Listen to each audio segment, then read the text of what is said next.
izreka v dvogovoru teh verzov kontemplativni pogovor med grešnikom in Materjo Božjo, ki drži v naročju mrtvega Jezusa pod križem. Dvogovor, ki izreka to temeljno pradavno dilemo o grehu, odpuščanju in odrešitvi. Ta temeljno stisko človekovo po storjenem grehu, o tem, kako se bo krivda tega greha rešil. Tisto je izjemno lepo povedano in se lahko veselimo, da bo ta izdaja v kratkem izšla. Potem pa so tu cela spet druga spregledana poglavja slovenske literarne zgodovine. Tudi v 19. stoletju eno od takih imen, zelo nesrečnih imen z vidika njihove literarne usode je denimo duhovnik Jernej Levičnik. Levičnik je kot duhovnik deloval, še to smolo je imel v Krški, se pravi Celovški škofiji, in je večji del bil potem odmaknen od dogajanja na Kranjskem in čisto nekako ga pač sodobniki niso upoštevali, mu objavljali njegovih del, zelo samotno je živel, še to je bila druga smola, ravno na gornjem delu Koroške, kjer je živel pravzaprav med samimi Nemci. No, ampak Levičnik je vendarle ohranil tudi prijateljske stike s Prešernom, zelo intenzivno spremljal slovensko literaturo in sam ustvarjal v tisti svoji samoti. In tam je napisal imeniten epsko pesnitev, v kateri se je zgledoval po Danteju in Klopštoku, pesnitev Katoliška cerkev, ki je obsegala čez 10.000 verzov in potem ta nesreča ena tipičnih slovenskih usod v tem smislu, malomarnost sodobnikov in poznejših je povzročila, da se je precejšen del te pesnitve izgubil. In France Kobler, literarni zgodovinar, je lahko rešil samo še približno dobro tretjino tega obsega. No, in tudi to je ena od stvari, ki bi jo bilo treba prijeti, temeljito analizirati in v kritični izdaji dati na plan. Potem je spet kakšna taka obširna lakuna, praznina, vrzel v dobi moderne, ko imamo majhno, ne tako majhno plejado duhovnikov, pesnikov in pisateljev, kot so bili denimo Silvir Sardenko, Anton Medved in morda tudi še manj znani Mihael Opeka, ki je žal v slovenski literarni zgodovini znan po čisto neustreznih zadevah, po tistem, v čemer je bil najmanj dober, morda kot publicist in urednik z Doma in sveta. V resnici je bil pa zelo dober pesnik in če poiščemo, če se potrudimo, najdemo vrhunske ubeseditve. Denimo, če mi dovolite, bi prebral 10 verzov, 10 klasičnih heksametrov, s katerimi se končuje Opekova elegija v čast rimskim mučencem. Opeka je študiral v Rimu in je okrog leta 1900, nekaj prej, zapisal tele verze. Z njim je seveda mislil na prve krščanske mučence, ampak ti verzi so v svoji poetični univerzalnosti zapisani tako, da lahko z njimi razumemo tudi poznejše krščanske mučence, totalitarizmov ali pa tiste, ki danes umirajo na Bližnjem vzhodu. Takole je zapisal Mihael Opeka v heksametrih. V miru, oj blaženi mir, spočili ste v njem se borilci, s palmami zmage v rokah, z večnimi venci krog čel. Ljud, strašan je bil boj, a z vami boril se je Kristus, on, ki je vojskam Gospod, on, ki delivac je zmag. V smrti ste zmagali vi, kot on, ki je spečih prvina. Slavno dosegli ste čast, trajno posedli oblast. V miru počivate res, po trdega boja težavah. Božji očetni objem, srečne vam duše blaži. Vsa je za vami bridkost, kot v morje brez dna potopljena. Solzo je sleherno z lic, Božji posušil poljub. radosti zlate odsev, blesti se nad vašimi venci, rajske se večnosti dan davno razliv je na vas. V miru za vselej, na vek, končani so hrupni viharji. On, ki je blaženstva vir, on je neskončni vaš mir. Ti in taki verzi naj bi nakazali, no, da je v dejanskem, tistem realnem historičnem gradivu slovenske literature pač še neka bogatstvo neodkritih, če smem tako reči, daljnih otokov, do katerih še nismo prispeli, ne, v svoji zavesti in kulturnem spominu. No in pač upam, da bo temu še tako in da taki pogovori bodo tudi k temu prispevali. Hvala lepa. Ker mi tukaj ne mislimo, da se poezijo piše zaradi teorije, ampak mislimo, da teorija nastaja zato, da bi bolje pojasnjevala poezijo, sem hvaležen doktoru Grinu za te verze in bi prosil profesorja Pibernika, ki je ne samo eden najbolj dejavnih in pomembnih literarnih zgodovinarjev, ampak tudi odličen pesnik, da bi se navezal na to za začetek svojo pesniško besedo in bi nam prebral pesem, ki je po mojem ena najlepših v zadnjem času nastalih slovenskih religioznih pesmi. Potem pa bi malce za spremembo od tega, kar je bilo do zdaj povedano, še za osebne izkušnje osvetljiv najbrž bolj temno kot svetlo dogajanje v zvezi z razmerjem med religijo in poezijo na Slovenskem. Prosim. Ja, mogoče bi res, ker ste me izvali v tej smeri, že z mojo poezijo, bi najprej povedal, da sem v prvi zbirki, to je Bregovi ulice iz leta 60, napisal eno pesem, eno pesem, ki je po svoje zame še vedno nekaj britkega, recitiram dva verza, nič več se ne odkrijem ob večernem zvonjenju, moja mati moli takrat. Tudi v tem zgodnem času, ko so bile razmere pri nas hude in sem tudi sam doživel tisti zgodni čas nove oblasti in podobne zadeve. Seveda, kasneje se marsikaj še dogajalo, najbrž je ta in ona stvar skrita v tistih mojih nadaljnih zbirkah. Glede na to, bi pa se res, če želite, prebral tole pesem. Sam tole.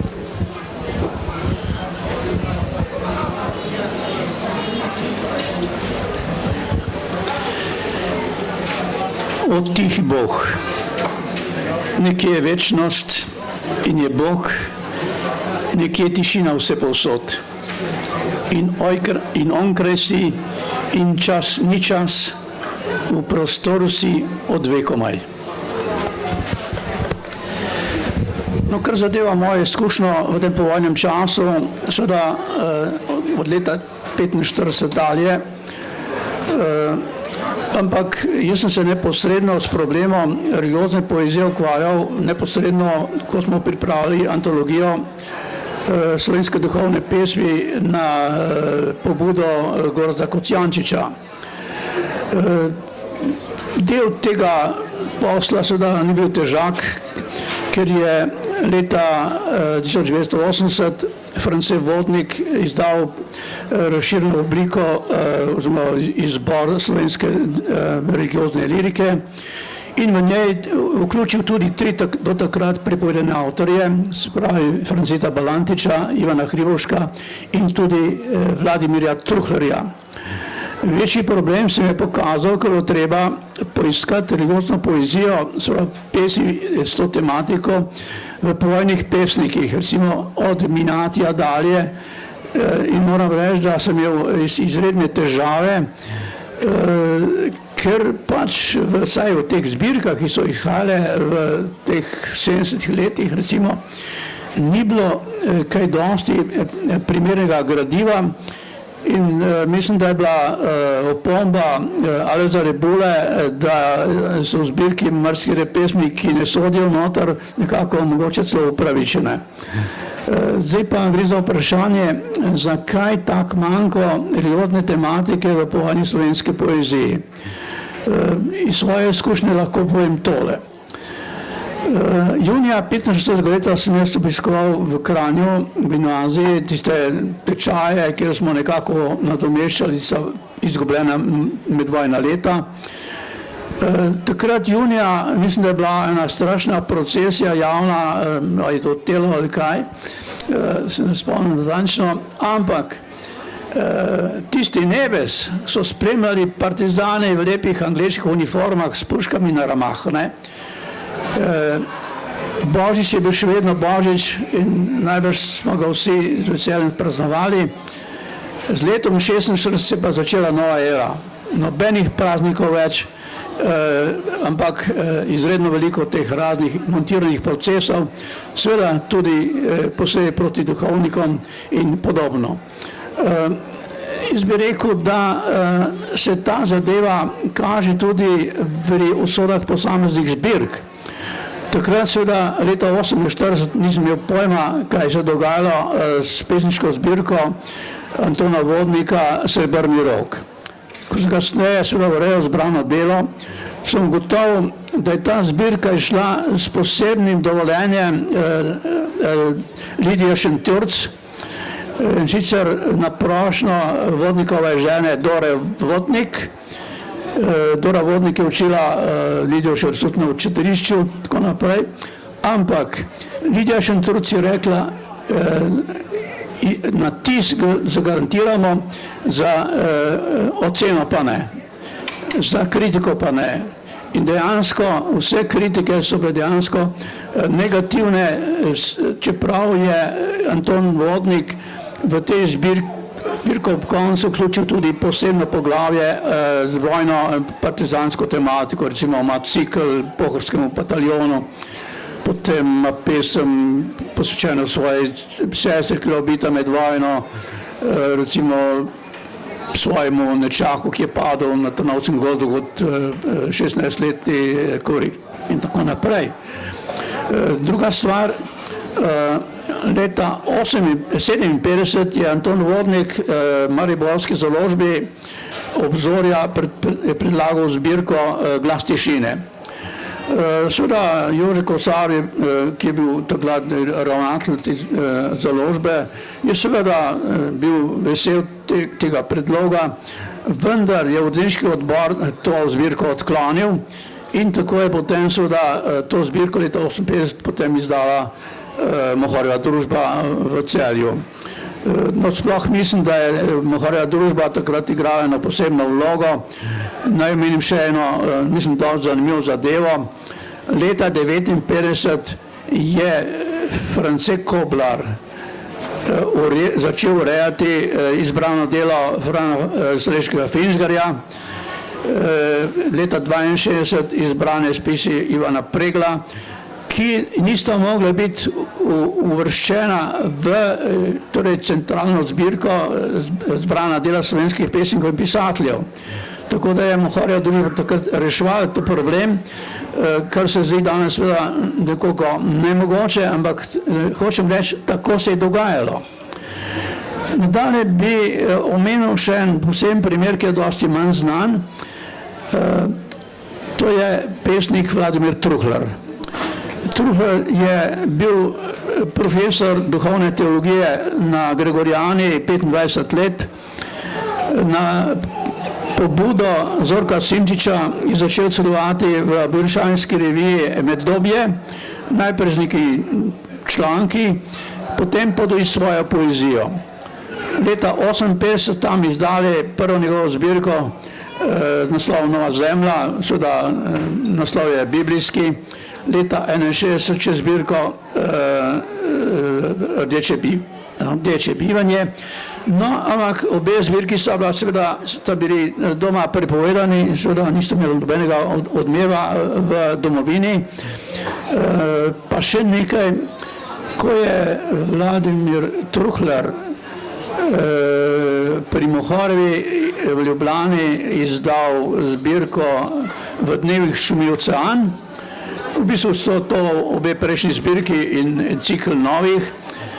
Slovenska uradna kritika je zbirko absolutno ignorirala. Nobenega, kdo se je pa takrat mogel pisati o emigrantu, o duhovniki, o religiozni poeziji. To je pač povedno, to so pač 70. leta in mi danes lažje razumemo, zakaj se je dogajalo. Pač pa je recimo Alojz Rebula v Družini napisal imenitno poročilo tej knjigi z naslovom Slovenstvo prevedeno v vesoljnost. To je recimo en tak za ravnotežje tistega, kar se je takrat dogajalo. In še ena stvar bi mogoče povedal. Zdi se mi, da je ta tematika, religijska tematika, nekako počasi se vendarle začela pogosteje pojavljati v slovenski poeziji. Predvsem bi pa posebej izpostavil, da je leta 1993 Jože Snoj izdal izrazito religiozno zbirko duhovne pesmi in nekaj kasneje še podobno zbirko, biblijsko tematiko, to je Dom Otožje. To je seveda nekaj, kar je seveda že kazalo na novo obdobje, torej obdobje po slovenski osamosvojitvi. In takrat so se stvari pač ne samo v tem področju, ampak tudi sicer pač začele drugače odpirati oziroma tudi drugače tretirati. Hvala lepa. Najlepša hvala. Tomislav Bilosnič, čigar zbirke Izid pri založbi Družina smo prej napovedali, svojo žarko, sredozemsko svetlo besedo pravzaprav gre čez meje, ki so se vzpostavile po nekem nepisanem pravilu sodobni literarni zavesti med molitvijo in pesmijo. Lahko bi rekli, da s svojimi podobami, svojo govorico, ki jo je en hrvaški kritik Davor Šalat imenoval pravzaprav kar karnalna govorica, oziroma je rekel, da karnalno moli, telesno, pravzaprav na nek paradoksen način pravzaprav moli svojim telesom, z vsem, kar je. Ne samo z besedo, ne samo z umom. In moli v, lahko rečem, izredno izvirnih podobah, tako da je morda, jaz si predstavljam, da je in odzivi v nekaj letih kažejo, da je tako. Takšna poezija deluje kljub svojemu naslovu, kljub svoji temi, kljub temu, da opeva Božje reči, da je celo povsem konfesionalna v nekem smislu, pa je vendarle jo mogoče brati tudi kot poezijo in morda dosega s podobno intenzivnostjo tudi ljudi, ki niso konfesionalni ali pa ne delijo te konfesije. Kakšno je pravzaprav zdaj razmerje med molitvijo in poezijo? Kaj v tem lahko sploh tehtnega rečemo, bi ponovno naslovil vprašanje na profesorja Snoja. Preden začnem odgovarjati na vprašanje, kakšno je razmerje med pesmijo in molitvijo, ki si mi ga postavil v branje, bi rad povedal, kakšne vrste religiozni pesnik Tomislav Bilosnič sploh je. Zdaj, navadno imamo za religioznega pesnika, ki ima neke vizije, neka videnja. Gotovo je nekaj takih pesnikov v zgodovini bilo, ki so imeli vizije in so jih tudi upesnili. Ampak po mojem mnenju še zdaleč niso vsi religiozni pesniki takšni, ki bi takšne vizije imeli. Mislim, da to absolutno ne velja za Tomislava Bilosniča. Zdaj, v čem se religiozni pesnik razlikuje od navadnega religioznega človeka? najbrž se razlikuje po neki posebni zmožnosti. Zmožnosti nekega žlahtnega, izbranega govora, čeprav to so, mislim, da prešibke besede. Ne. Mislim, da se odlikuje po zmožnosti evokativnega, sklicevalnega govora, ne, ki je naperjen na Boga. Zdaj, tukaj je seveda nek problem. V judovstvu in krščanstvu in seveda Bilosnič je krščanski, katoliški religiozni pesnik. V judovstvu in krščanstvu je Bog presežen. Bog je skrivnost, kar pomeni, da sam nima podobe. To pa pomeni, da je religiozni pesnik napoten k izročilu. Da mora prisluškovati izročilu. Kaj ti v izročilu, predvsem v Bibliji, kot prvem tekstu izročila, so se ohranile zgodbe, ki govorijo o tem, kako se je ta brezpodobstveni Bog kazal ljudem v znamenjih. In v tem izročilu so se seveda ohranile tudi podobe, s katerimi so ljudje priklicovali Boga. No, zdaj pa k temu tvojemu vprašanju. Takšna pesem, kot jo piše Bilosnič, je dejansko molitev. Molitev v tem smislu, da se obrača na brezpodobstvenega Boga, na neko breznanjo skrivnost, na brezno transcendence, brezno presežnega, kakorkoli že to imenujemo. In te njegove pesmi, ki jih še ne moramo, ampak jih bomo kmalu lahko brali tudi v knjigi, imajo